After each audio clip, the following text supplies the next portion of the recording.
Welcome back. Today, we dive into the story of Philip, a man who wakes up to a world that feels eerily familiar yet disturbingly altered. A mysterious woman, a cryptic book, and a hidden truth about reality itself pull him into a mind-bending journey, one where the lines between existence and illusion blur. Is reality truly real, or is it just waiting to be rewritten? Let's get started. The doorbell let out a dry chime as Philip Morgan stepped into the antique shop.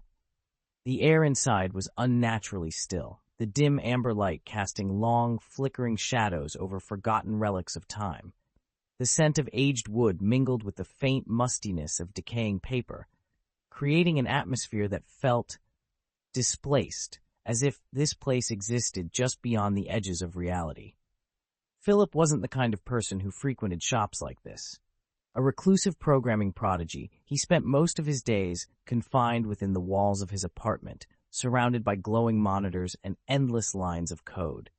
And yet today, something had drawn him here, a fleeting impulse, or perhaps something greater. Dusty wooden shelves lined the walls, filled with typewriters, vintage radios, mechanical clocks, and countless nameless artifacts. But among them, a singular object on the cashier's desk caught his attention. A sleek, black typewriter, polished to an unnatural sheen, untouched by dust, as if it had just emerged from another era. Philip stepped closer, running his fingers over the cool metal surface. A strange sensation surged through him, like a billion neurons in his brain firing at once, awakening something dormant yet profoundly familiar. Subtle yet overwhelming, as if something had reached into the depths of his consciousness. Then, without warning, the small electronic screen beside the keyboard flickered to life. There were no power cords, no visible source of energy. And yet, words began to appear, letter by letter. Reality is an algorithm. Would you like to rewrite it? Philip froze, his pulse hammering against his ribs. A prank? A pre-programmed message on an old electronic typewriter? But the font, it wasn't like anything he had ever seen before. The glow of the screen didn't just illuminate. It felt as if it was reflecting something, more than just light. Skepticism gave way to curiosity. He pulled out a chair and sat down, fingers hovering over the keys. Hesitating only for a moment, he typed a simple sentence. "The coffee on my table is hot again." A faint click sounded from within the machine. The air around him thickened, as if the very molecules were being stretched. A pressure, intangible yet undeniable, prickled against his skin, sending a shiver up his spine. Philip's gaze dropped to the table. The cup of coffee he had bought earlier, long since gone cold, was steaming. Tendrils of heat curled from the liquid surface, rising in slow hypnotic spirals, twisting in ways that defied physics. He blinked, his mind scrambling for an explanation. Slowly, cautiously, he lifted the cup to his lips. A wave of warmth spread through his mouth, the unmistakable sensation of freshly brewed coffee. He set the cup down with a sharp thud, his heartbeat pounding in his ears. There was no rational explanation for this. No conceivable mechanism that could instantaneously alter the temperature of a liquid like that. The typewriter's screen flickered again. A new message appeared, as if the machine had plucked the thought straight from his mind. This is only the beginning.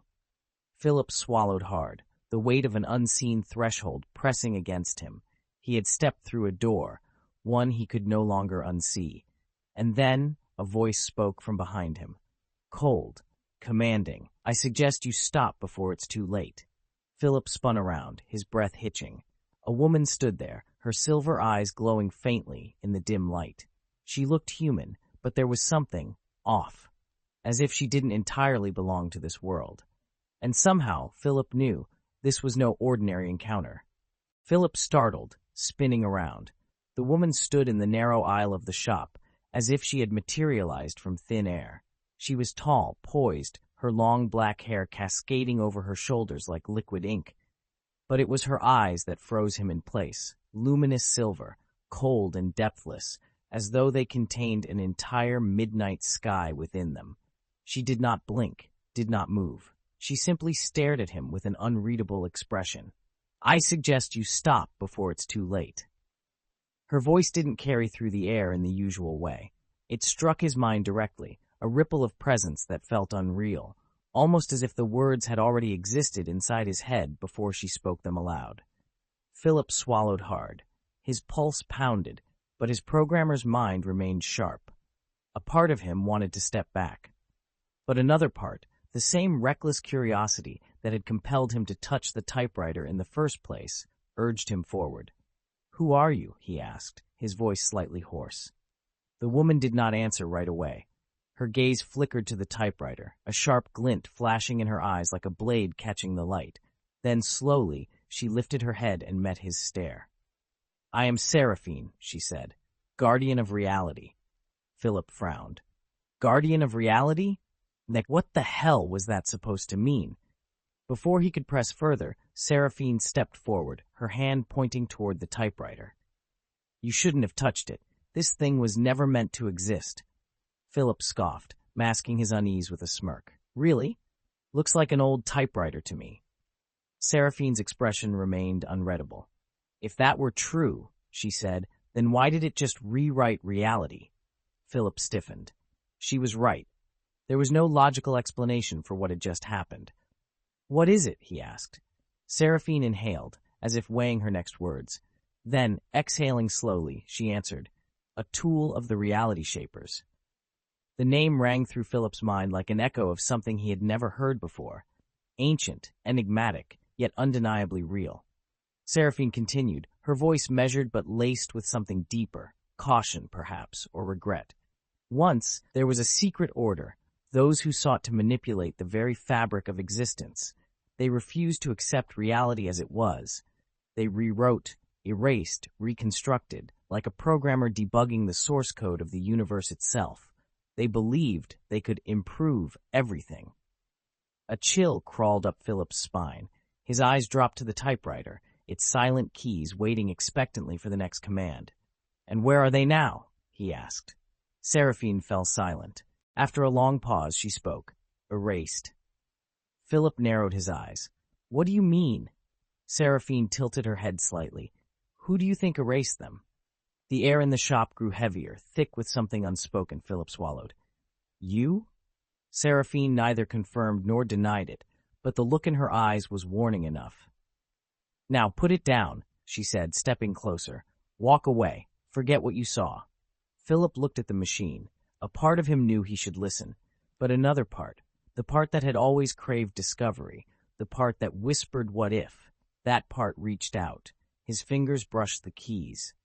"If they were wrong," he murmured, eyes still on the screen, "then why do I have it? Why does it still exist, despite your efforts to erase everything?"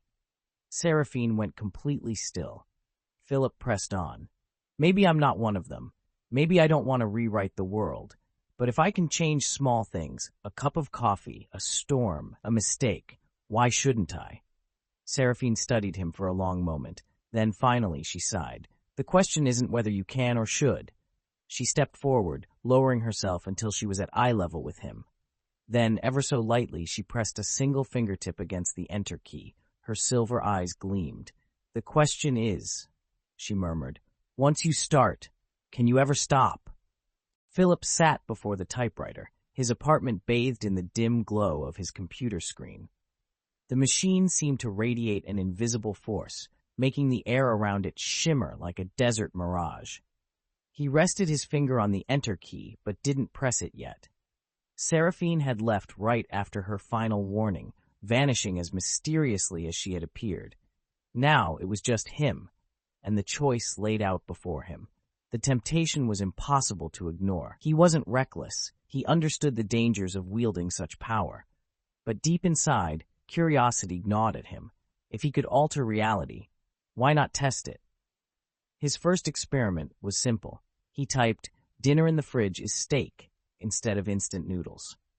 Pressing enter. For a moment, nothing happened. Phillip exhaled a quiet laugh, shaking his head at his own foolishness. But then, like a delayed echo, he heard a faint click from the fridge. His breath caught.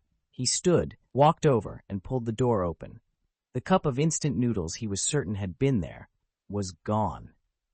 In its place sat a perfectly cooked steak, still warm, as if it had just been freshly prepared. Phillip's pulse pounded in his ears. This wasn't a hallucination. This wasn't some elaborate trick. It worked. At first, Philip was cautious with his edits. He made no drastic changes, only minor tweaks. One morning, while stopping by his usual cafe, he had an idea. Lowering his gaze to the typewriter he now carried in his bag at all times, he typed, "The cashier forgets to charge me for my coffee," pressing enter. Instantly, as his turn came, the cashier, a young woman with bouncing curls, blinked in confusion, as if she had just lost her train of thought. "Oh, did I already scan your order?" she murmured. Philip smiled. "Yeah, I think so." She shrugged and nodded. "All right then, have a great day." Walking out with a free coffee, he felt a rush of exhilaration, and so he kept experimenting. A bug in his project's code that had frustrated him for days. The source code fixes itself without my intervention. Pressing enter. Seconds later, as he checked his screen, the error had vanished. It was as if someone had rewritten the code behind his back. Slowly, his edits grew bolder. He started altering more than just objects. He played with emotions, relationships, memories. A coworker who had always disliked him suddenly became friendly. A difficult client, notorious for rejecting proposals, began approving every suggestion without hesitation. Everything was too perfect, and that's when things began to unravel. One morning, Philip woke up and something felt off. His apartment was the same. Nothing had physically changed, but there was a subtle wrongness, a distortion he couldn't quite define. Checking his phone, he noticed a message from an unknown number. "See you tonight? Same place?" Philip frowned. The number wasn't saved in his contacts. He scrolled up to check the conversation history. There was none. But clearly, whoever this was believed they had spoken before. "Sorry, who is this?" he replied. The response came almost immediately. "Philip, are you serious? Please don't tell me you forgot again." A chill ran down his spine. He had no memory of this person, but they remembered him. Taking a slow breath, he shook his head, forcing himself to brush it off. Maybe it was a mistake, a wrong number. But then the strange occurrences kept piling up. At work, he ran into an old colleague, someone he had worked with for years. But when he greeted him, the man only stared, blank and unrecognizing. "Sorry, do I know you?" Philip's stomach dropped. "What? We worked together for 3 years." The man shook his head. "No, I've only been here 6 months. I've never met you before." And with that, he walked away, leaving Philip frozen in place. This wasn't a coincidence. Something was wrong. When he sat down at his desk, the unease gnawed at him. It was like standing at the edge of an unseen chasm, knowing that if he looked down, he might never stop falling. Then he noticed it. On his screen, in a corner he had never paid attention to before, faint text flickered. A message. From the typewriter. "Be careful. Reality is not a script you can debug." Philip stared at the message on his screen. "Be careful. Reality isn't something you can patch like a piece of code." A chill ran down his spine. He quickly shut off his computer, stood up, and looked out the window. The city was still there, its skyline glowing with neon lights, cars weaving through the streets below. Everything appeared normal, and yet something was off. A vague unease gnawed at him, like a low-frequency vibration just beneath the surface of perception, too subtle to pinpoint but impossible to ignore. And then he saw it. Down on the street, a man in a black suit was crossing the road, but he was doing it backward, not in a clumsy, stumbling way. No, it was precise, deliberate, as if time itself had rewound just for him. His coat billowed in the wrong direction, his steps reversed in perfect synchronization. His eyes, hollow and lifeless, stared straight ahead. Philip held his breath. He blinked. The man was gone. He staggered backward, heart hammering against his ribs. No, that's not possible. But then the anomalies began multiplying. Across the street, a towering glass skyscraper flickered. For a split second, it vanished, completely gone, revealing the night sky behind it, before snapping back into existence, as if it had never disappeared. Philip's mouth went dry. He glanced around. No one else seemed to notice. Only him. Panic swelled in his chest. He bolted from his apartment and running into the streets. He needed fresh air, needed to convince himself he wasn't losing his mind. But the deeper he ventured into the city, the more distortions he encountered. An old woman sat on a park bench, tossing crumbs to a flock of pigeons. He turned away for a brief moment. When he looked back, she was gone. In her place sat a young woman, dressed in the exact same clothes, feeding the pigeons from the exact same bag. A wave of nausea twisted his stomach. What the hell have I done? Then he saw himself. Across the street, amidst the pedestrians, was a man who wasn't just similar to him. He was him. Same face, same clothes, a perfect copy. Philip Morgan #2 walked aimlessly, his eyes vacant, as if he didn't truly belong in this world. A tremor of pure dread crawled up Philip's spine. No, this isn't real.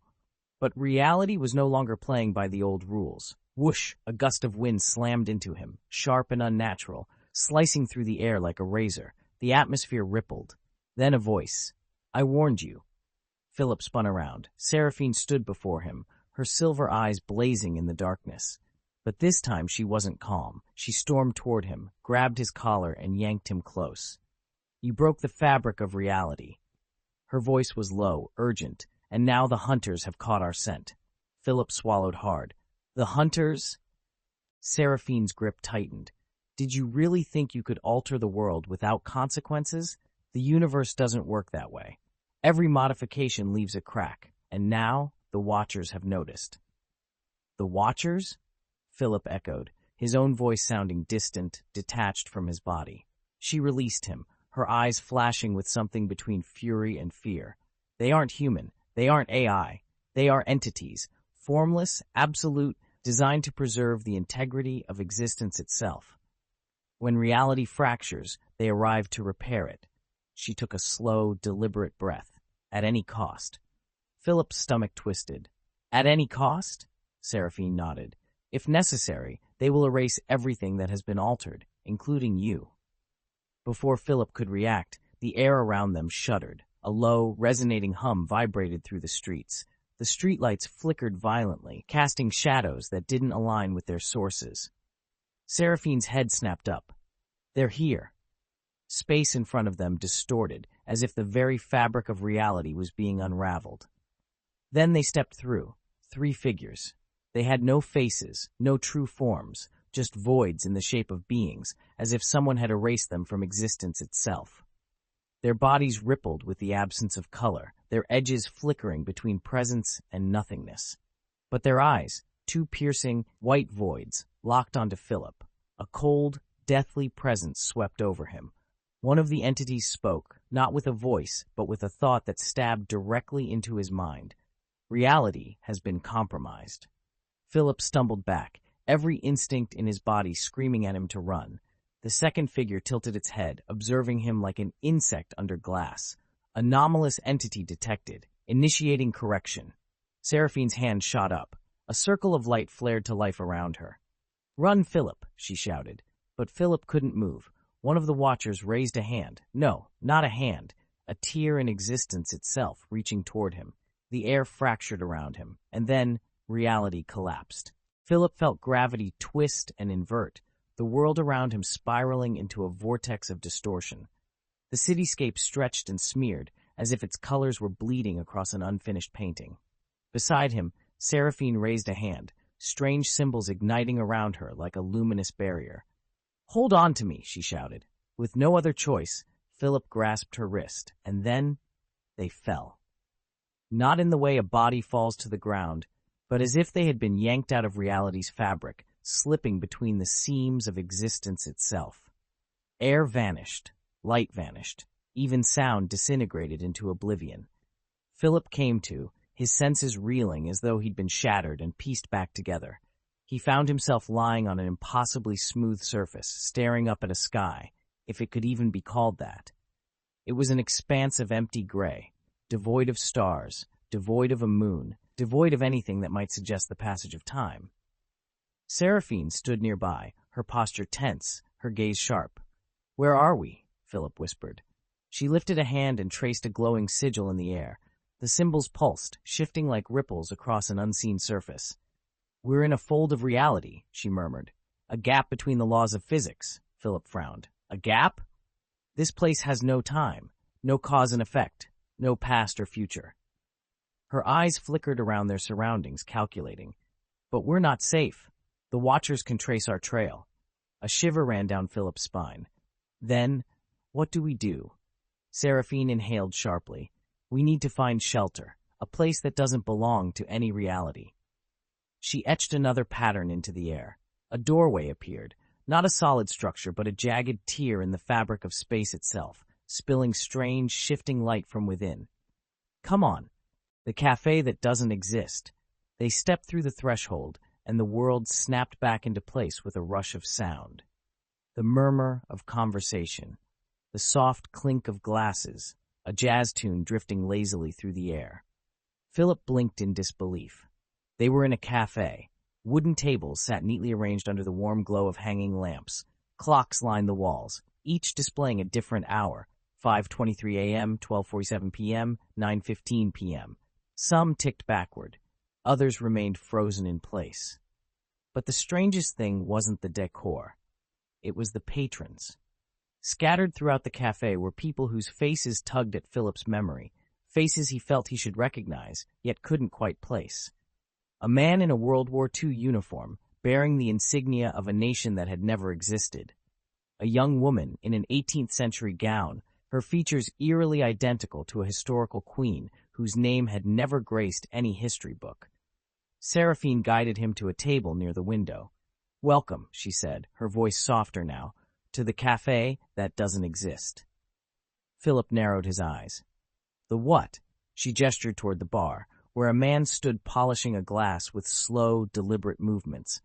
"This place is a refuge for discarded possibilities," she explained. "People who could have lived but never were. Events that might have shaped history but never came to be." Philip shuddered. "These people," Seraphine nodded. "They are abandoned potential." A waiter approached, setting a cup of black coffee in front of Philip. The man smiled, but his eyes were hollow. "Enjoy. This brew has never existed in any reality." Philip shot Seraphine a questioning look. She gave a small, knowing nod. He hesitated, fingers tightening around the cup. But before he could take a sip, the cafe trembled. Seraphine shot to her feet. "They've found us." The space around them began to distort. One by one, the patrons turned toward Philip, their faces blurring, their features dissolving like memories being erased. Outside the window, the silhouettes of the Watchers emerged. They had found their way in. The cafe's glass windows trembled violently. The Watchers, incorporeal entities tasked with maintaining the universe's order, were trying to break through. The entire space warped like a stretched canvas, the warm golden lights flickering erratically, while the clocks on the walls spun out of control, their second hands twitching in a frantic, meaningless dance. Seraphine grabbed Philip's wrist, ready to pull him away. But before they could move, a sudden burst of light flared at the heart of the cafe, forcing them to stop. Enough. A voice resonated through the air, deep, commanding, carrying the weight of millennia. Time inside the cafe froze. Everything stood still. The patrons who had begun rising from their seats were now locked in place, frozen mid-motion, like statues trapped in a stolen moment. Philip turned. A towering figure had appeared at the center of the room, its eyes swirling with the reflections of distant galaxies. It was not human, not entirely at least. The obsidian black fabric draping its form was unstable, shifting and twisting as though it couldn't decide on a single shape, as though it was choosing from an infinite number of possibilities. The entity fixed its gaze on Philip. "We need to talk." Seraphine immediately stepped in front of Philip, her posture tense. "Vesper," she hissed. Philip felt an icy chill creep down his spine. Vesper, the leader of the reality fixers. The space around them shifted. The cafe faded away, dissolving into an endless void filled with cascading streams of luminous symbols, symbols unlike any language Philip had ever seen, yet somehow he could feel their meaning rather than comprehend them. He and Vesper now stood alone, while Seraphine was pushed backward by an unseen force, unable to intervene.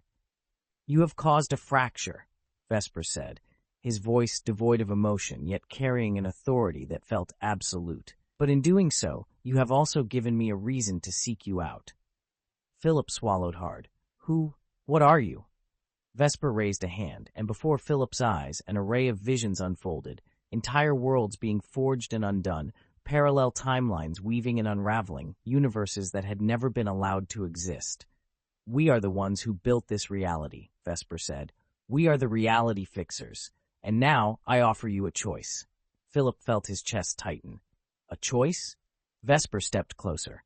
"Reality is flawed. It is imperfect. Conflict, paradox, suffering.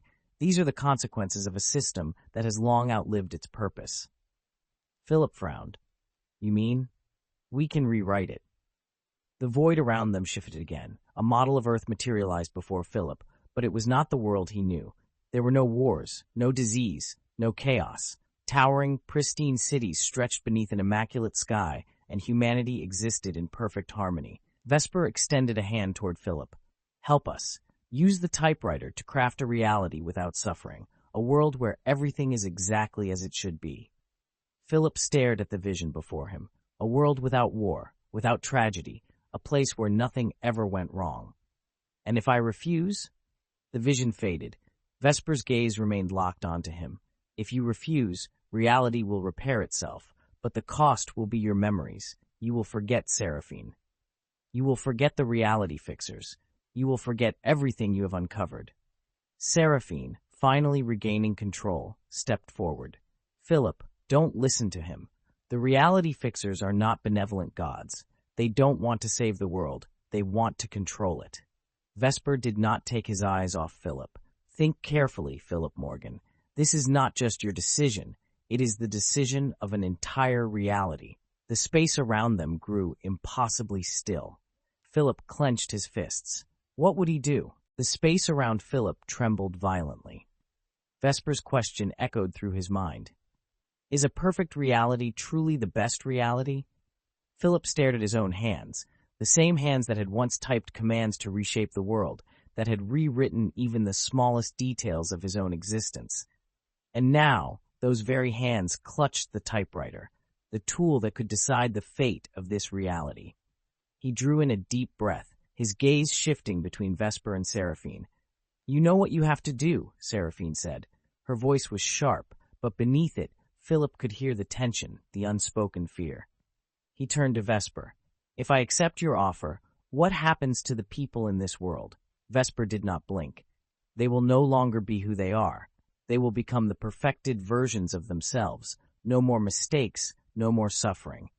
Philip let out a dry chuckle. But no more freedom either. The world convulsed again, harder this time. The streams of glowing code fractured like shattered glass. The Watchers were still trying to break through. Reality was collapsing with each passing second. Philip clenched his fists. He had made a mistake by using the typewriter to alter reality, but he would not make the same mistake again. Placing his hands over the keys, he began to type. System error. Override privileges revoked. The words appeared on the typewriter's small screen. He pressed enter. The entire space detonated into a violent maelstrom of data. Symbols twisted and spiraled out of control, the world itself breaking apart into chaotic fragments. Vesper lunged forward, but it was too late. Philip made his final move. Raising the typewriter high above his head, he brought it crashing down onto the ground. A deafening shatter rang out, like the roar of a thunderclap.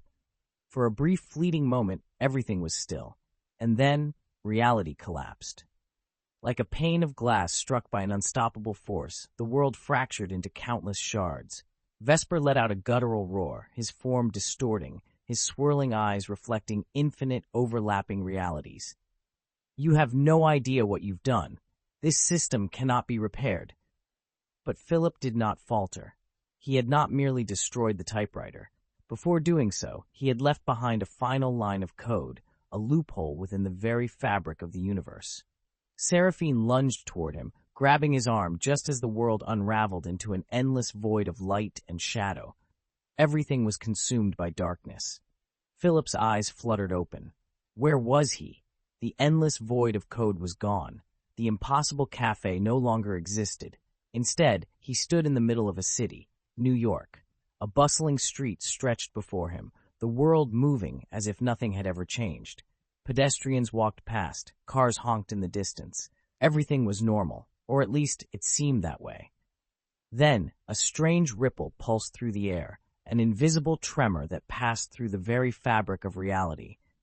The ground shuddered beneath him, as though the world itself was struggling to adapt to a rewritten existence. Phillip turned to Seraphine. She looked at him one last time, something unreadable flickering in her gaze. "Phillip, you've changed everything." Her voice was distant, like an echo carried by the wind, and then she began to fade. Not like a person disappearing, not like a shadow dissolving into darkness. She was vanishing as if she had never existed in this world at all. Philip's memories twisted, his thoughts unraveling. The image of Seraphine shattered like fragile glass, each fragment breaking away, slipping beyond his reach. He tried to hold on to her, tried to hold on to something, anything, but his fingers grasped only empty air. A blinding light consumed everything. Phillip woke up in his apartment, his mind blank, his heart pounding as if he had just escaped a nightmare he couldn't remember. The world around him seemed intact. His computer screen displayed lines of familiar code, morning sunlight filtered through the window, and everything appeared normal. Yet there was an inexplicable emptiness, a strange void that gnawed at the edges of his thoughts. For reasons he couldn't explain, he felt an overwhelming urge to step outside. He descended into the bustling streets, blending into the sea of people moving with purpose. But something was off, an unshakable sense of absence, as if a part of reality had been subtly erased, leaving only a ghost of its existence behind. The streets were the same as he remembered, every detail aligned with his memories. Yet, at the same time, they didn't. Something was missing. And then, he found himself at the doorstep of his usual cafe. As the door swung open with the soft chime of the wind bell, Philip's gaze was drawn to a lone figure by the window, a woman bathed in the golden morning light. She turned, her silver eyes catching the sun's glow. A jolt of recognition struck him, visceral and undeniable. Yet when he reached into his memories, there was nothing, only the haunting sensation that he had known her, once somewhere, somehow. A thought whispered in the depths of his mind, like an echo from a world just out of reach. "I've met her before, haven't I?" Phillip froze. His heart pounded, not out of fear but something else, something he couldn't name. The woman smiled. "Good morning, Phillip." He frowned. "Have we met before?" She tilted her head slightly, her smile never fading. "What do you think?" Phillip had no answer, but one thing was certain, she was no ordinary woman, and perhaps this world wasn't as ordinary as it seemed. Phillip studied the woman before him. The dim cafe lights flickered in her silver eyes, casting an eerie glow, both familiar and utterly alien. "What do you think?" she had asked, but Phillip had no answer. There was something about her that unsettled him, something that whispered of a connection buried deep within his mind. He felt as though he had known her once, a long time ago, and yet, no matter how hard he searched his memories, there was nothing. "I'm not sure," Phillip finally said, his gaze never leaving the enigmatic woman. "But I feel like this isn't the first time we've met." She smiled, a knowing, almost satisfied smile, tinged with something deeper. Perhaps. That night, back in his apartment, Phillip couldn't shake the strange sensation that had haunted him all day. No matter how hard he tried to focus on work, thoughts of the silver-eyed woman lingered, drifting in and out of his mind like fragments of a half-forgotten dream. Then, the doorbell rang. Phillip frowned, standing up to answer it. No one was there. Only a small package sat on his doorstep. No return address.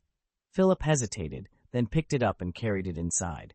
He unwrapped the package carefully, revealing an old leather-bound book, its cover worn with age.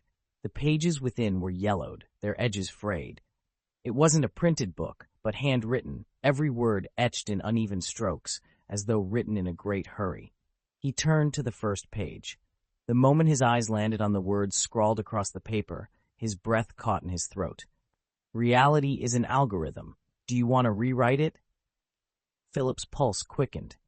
This phrase, he had heard it before, but where and when? His fingers flipped through the pages feverishly, scanning for answers. Most of the text was incomprehensible, a mixture of cryptic symbols and fragmented lines of code. But when he reached the final page, he froze. There, pressed into the parchment, was a faint, glowing insignia, a typewriter. Philip reached out, his fingertips grazing the symbol. The instant he made contact, a cascade of shattered images flooded his mind. A brilliant flash of light, distorted memories unraveling, and the echo of a voice from a reality long buried. Seraphine. The name tore through his thoughts like lightning splitting the night sky. Philip staggered back, his heart hammering against his ribs. What had happened to him? And more importantly, was this reality truly the one he had always known? Philip sat motionless in his apartment, his gaze locked on the old book resting on the table. The final page lay open, the faint typewriter insignia still glowing softly. His breaths came shallow and uneven, his pulse hammering in his chest as fragmented memories surged through his mind, disjointed pieces of a dream long forgotten. He couldn't recall everything. But one thing was certain. Something had changed.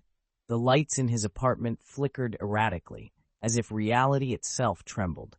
And then his email notification chimed. A new message.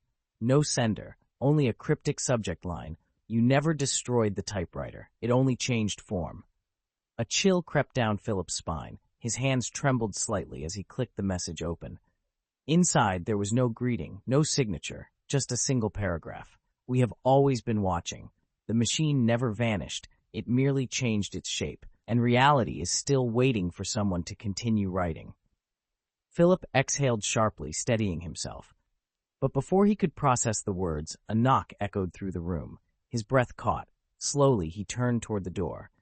Beyond the threshold, a figure stood silently under the dim hallway light.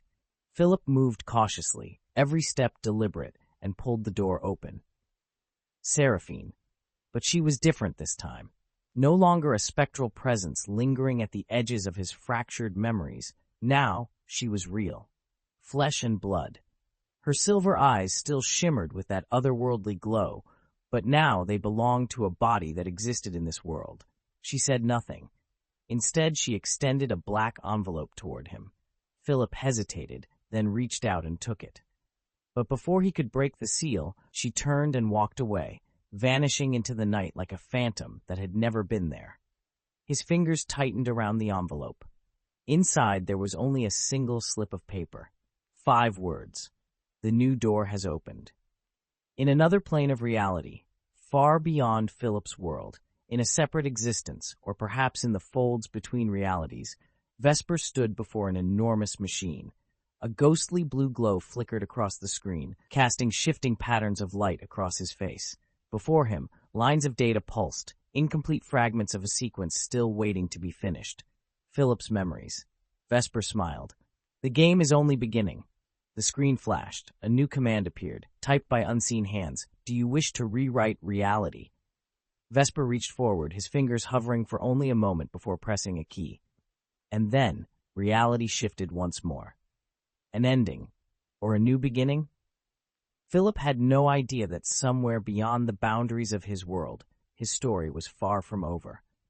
Reality had been rewritten, but those who pulled its strings still remained, and when one chapter closes, another is always waiting to be written.